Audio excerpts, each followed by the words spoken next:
Welcome to NCN news. నేను కళ్యాణి. బులెటిన్లో ముందుగా హెడ్లైన్స్ చూద్దాం.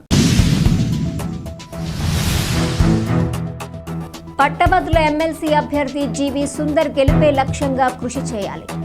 అమలాపురం మాజీ ఎంపీ హర్షకుమార్.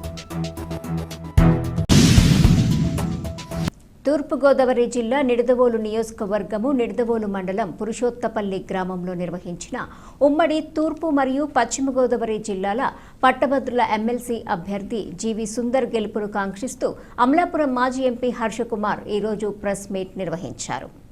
ఈ కార్యక్రమంలో మాజీ ఎంపీ హర్షకుమార్ మాట్లాడుతూ ఉమ్మడి తూర్పు మరియు పశ్చిమ గోదావరి జిల్లాల పట్టభద్రుల ఎమ్మెల్సీ అభ్యర్థి జీవి సుందర్ గెలిపే లక్ష్యంగా ప్రతి ఒక్కరూ కృషి చేయాలని అన్నారు. ఈ నెల ఫిబ్రవరి 27వ తేదీన నిర్వహించనున్న ఎన్నికలలో తన కుమారుడు జీవి సుందర్ పోటీ చేస్తున్నారని, ఆయన సీరియల్ నెంబర్ 34 అని, జీవి సుందర్ పేరు ఎదురుగా ఉన్న బాక్స్లో మొదటి ప్రాధాన్యత ఓటు వేసి గెలిపించాలని కోరారు. ఈ కార్యక్రమంలో మాజీ ఎంపీ హర్షకుమార్తో పాటు మద్దతుదారులు పాల్గొన్నారు. ఈ రోజున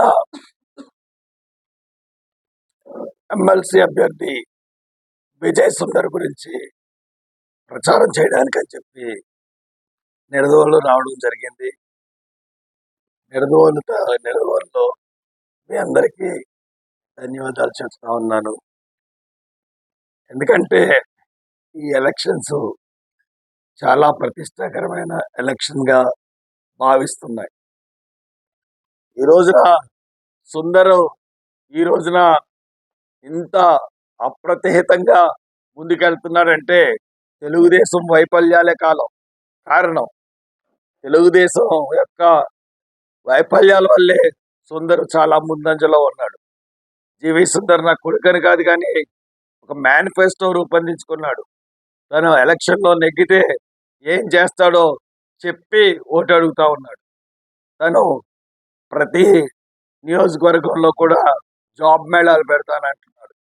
ప్రతి వాళ్ళకి కూడా ఎంటర్ప్రీనర్షిప్, ప్రతి వాళ్ళని వ్యాపారస్తులను చేస్తానంటున్నాడు. దానికి ట్రైనింగ్ క్యాంపులు పెడతానంటున్నాడు. కాబట్టి ఇవన్నీ దృష్టిలో పెట్టుకోండి. ఇవన్నీ దృష్టిలో పెట్టుకుని మీరు ఖచ్చితంగా సుందర్కేయండి. సుందర్ది బ్యాలెట్ బాక్స్లో 34వ నెంబరు జీవి సుందర్ ఉంటుంది. దాని పక్కన ఒకటేసి జీవి సుందర్ని నెగ్గించవలసిందిగా మీ తరపున నిడదవోలు పట్టభద్రులందరినీ కోరుతా ఉన్నాను. Thank you.